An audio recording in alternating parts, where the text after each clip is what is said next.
Nama aku Juliana. Aku ada sebuah kisah yang berlaku di hotel tempat aku bekerja beberapa tahun yang lalu.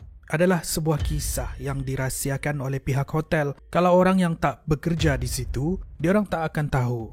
Hotel ni memang terkenal. Ia adalah salah sebuah hotel antarabangsa yang mempunyai banyak cawangan di seluruh dunia dan aku bekerja di salah sebuah cawangan yang terletak di Kuala Lumpur. Semasa aku berumur 23 tahun, selepas menamatkan pengajian pengurusan hotel, aku diterima untuk bekerja di hotel tersebut. Posisi yang ditawarkan ialah frontliner ataupun penyambut tetamu. Kamilah yang akan menyambut dan mendaftarkan tetamu yang keluar masuk dari hotel tersebut. Semuanya berjalan seperti biasa, tapi setelah masuk minggu kedua, supervisor memaklumkan yang jadual kami akan dirombak, di mana aku akan dijadualkan untuk bekerja shift malam. Kalau di dalam industri kami ini, shift malam dikenali sebagai graveyard shift, di mana kami akan start bekerja dari pukul 10 malam sehinggalah 8 pagi. Waktu malam akan ada 2 orang yang diletakkan di kaunter. Waktu malam memang jarang ada tetamu yang mendaftar masuk. Hanya tetamu yang keluar dan masuk dari hotel tanpa mengendahkan kami di kaunter. Jadi kerja kami hanya melayan kerenah tetamu yang perlukan bantuan, sama ada yang datang ke kaunter ataupun yang menelefon kami dari bilik mereka. Selain daripada tu, kami hanya duduk di kaunter bersiap sedia kalau diperlukan. Aku dijadualkan untuk bekerja shift dengan seorang senior bernama Ricky. Malam pertama dan malam kedua tak ada apa-apa yang jadi. Tidak sehingga malam ketiga. Akan sekerja aku Ricky kurang sihat, jadi aku sepatutnya bekerja berseorangan pada malam tersebut. Tapi mujurlah, pada malam tu ada seorang lagi rakan sekerja aku, senior juga bernama Aidil, yang datang menggantikan tempat Ricky. Malam tu, sekitar pukul 3.30 pagi, aku sedang duduk di kaunter hotel berseorangan, sementara Aidil sedang menguruskan tetamu di tingkat atas. Tiba-tiba, bunyi pintu kaca lobi terbuka. Aku dongak kepala aku untuk melihat siapakah yang masuk dan aku berdiri untuk menyapa dia. Aku perasan itu adalah seorang lelaki yang memakai uniform hotel yang sama seperti yang kami pakai. Tapi pakaian uniform dia ni agak lusuh. Dia berjalan dengan bahunya sengit di sebelah. Wajah dia kelihatan comot dan perwatakannya lemah. Cahaya lobi yang malap membuatkan wajah dia kurang jelas. Cuma yang aku perasan, rambut dia kusut masai. Tanpa menghiraukan aku yang berada di kaunter, dia melangkah perlahan-lahan menuju ke lift hotel. Waktu ni tak ada apa yang keluar dari mulut aku. Aku lebih rasa keliru, lebih dari aku takut. Sebab lelaki di depan aku ni memakai uniform yang sama seperti yang kami pakai. Dengan erti kata lain, ini adalah rakan sekerja aku. Lelaki ni kemudian melangkah dan melangkah mendekati lift hotel. Setiap langkah yang dia ambil, hentakan tapak kasut kulit dia akan mengeluarkan bunyi yang membuatkan seluruh lobi hotel bergema. Waktu ni aku masih tercegat melihat dia yang perlahan-lahan menuju ke arah lift yang terletak di lobi. Untuk dia sampai ke hadapan lift, dia kena melalui satu tiang besar yang terletak di tengah-tengah lobi. Kalau dia berada di sebalik tiang ini, dia akan hilang dari pandangan aku yang berada di kaunter. Ibaratnya, di sebalik tiang ni adalah blind spot untuk kami yang berada di kaunter. Kalau ada sesiapa yang melalui tiang ini untuk menuju ke lift, mereka akan dilihat keluar dari sebalik tiang. Tapi, tidak dengan lelaki ini. Bila dia tidak keluar dari sebalik tiang, ibarat dia hilang di bawah angin. Aku masih lagi berdiri di kaunter. Pandangan aku semakin tajam untuk menunggu dia keluar dari sebalik tiang. Tiba-tiba, Juliana, Aidil yang datang dari tepi menyapa aku, membuatkan aku terkejut. Aidil perasan muka aku pucat dan raut wajah aku keliru. Dia tanya, "Kau okey ke ni?" Aku hanya melihat Aidil dan mendiamkan diri. Aidil kata, "Juliana, baik kau rehat kejap di dalam pejabat." Aku pun masuk ke dalam pejabat kami dan berehat sebentar. Dalam 15 minit macam tu, aku kembali semula ke kaunter. Sejurus selepas Aidil melihat aku, terlakar senyuman nakal di wajah dia. Aku tanya Aidil, "Kenapa?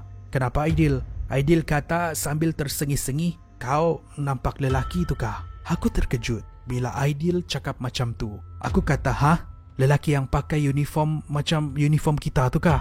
Aidil kata, "Iya." Aku jawab, ya, lelaki itulah. Aku pun tanya Aidil, siapa tu Aidil? Aidil kata, tak payahlah kau tahu, nanti kau tak nak kerja malam. Aku lagi Aidil cakap macam tu, lagilah aku nak tahu. Aku pun paksa Aidil untuk ceritakan apa yang dia tahu. Akhirnya dia akur. Aidil pun menceritakan kisah tentang apa yang pernah berlaku di hotel ni suatu ketika dahulu. Kata Aidil, suatu ketika dahulu ada seorang supervisor housekeeping yang bekerja di situ. Dia ni dikenali sebagai seorang yang tegas. Tapi tegas dia ni lain macam. Kalau dia marah, bukan setakat maki je, tapi dia akan pukul dan tampar budak-budak housekeeping. Ramai yang tak tahan dengan dia ni, itulah ramai yang berhenti. Tapi entah kenapa, walaupun ramai yang report supervisor ni dia tak kena buang kerja, ada yang cakap dia ni ada kaitan dengan pemilik hotel. Bayangkan, ada satu masa tu dia tampar seorang pekerja perempuan sampai pekerja perempuan tu pengsan. Dan kau tahu apa jadi? Budak perempuan tu masuk ke salah sebuah bilik di hotel ni dan gantung diri. Aku terkejut bila Aidil cakap macam ni. Aku tanya, teruk sampai macam tu ke Aidil? Aidil sambung bercerita. Rupa-rupanya, seminggu sebelum budak perempuan digantung diri, ibu dia meninggal dunia. Tiada siapa yang tahu. Ayah dia pula kaki botol, selalu pukul dia di rumah. Di tempat kerja pula kena pukul oleh supervisor dan dimalukan di depan rakan-rakan dia. Selepas kejadian tu, supervisor lelaki tu berhenti kerja. Dengar-dengar cerita, dia menyesal dengan apa yang dia buat. Dia sendiri gantung diri di rumah dia. Walaupun begitu, tidak beberapa lama selepas lelaki ini meninggal dunia, akan ada satu penampakan seorang lelaki yang masuk ke dalam hotel pada waktu malam. Mengikut cerita, dia akan naik ke bilik tempat perempuan tu bunuh diri dan meminta maaf. Itulah lelaki yang kau nampak tadi.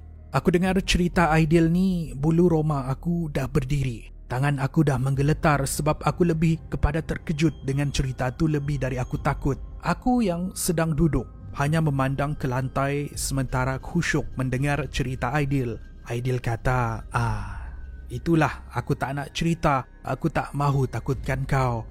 Tak apalah Juliana, kau bertenang dulu, aku nak naik ke atas kejap. Aidil berdiri dan sebelum dia berlalu pergi, keluar dari mulut dia satu ayat. Tapi kali ini suara dia berubah. Nada dia mendayu-dayu. Katanya, aku nak naik ke atas. Mana tahu hari ini dia maafkan aku. Mata aku terbuka luas. Debaran yang aku rasa tadi makin menjadi-jadi. Aku tertanya, kenapa Aidil cakap macam ni? Perlahan-lahan aku dongak kepala aku. Berbeza dengan apa yang aku lihat tadi, kali ini aku lihat kasut Aidil koyak rabak. Seluar dia lusuh, begitu juga dengan jaket yang dia pakai. Sehinggalah mata aku sampai melihat wajah dia. Inilah lelaki misteri yang aku lihat tadi. Rupa-rupanya, lelaki yang memperkenalkan diri dia sebagai Aidil ni bukan manusia. Perlahan-lahan, pandangan aku yang sedang melihat wajah dia menjadi kabur dan aku rebah dari kerusi. Hanya beberapa jam kemudian, aku dikejutkan oleh rakan kerja aku yang lain. Diorang cakap, diorang jumpa aku pengsan di belakang kaunter. Aku pun ceritakan semua yang jadi. Rata-rata diorang di situ tahu dengan kisah ini, malah ada di antara diorang yang pernah diganggu, seperti juga aku. Selepas kejadian tu, aku bekerja selama 2 tahun lagi di hotel tu. Sebelum berhenti dan bekerja di tempat lain, hari ini aku dah bekerja di hotel yang lain. Tidak lagi sebagai frontliner, tetapi di bahagian pengurusan. Ada ketika, bila aku melintasi hotel tu, akan terflashback semua memori-memori menyeramkan yang pernah terjadi kepada aku di situ suatu ketika dahulu.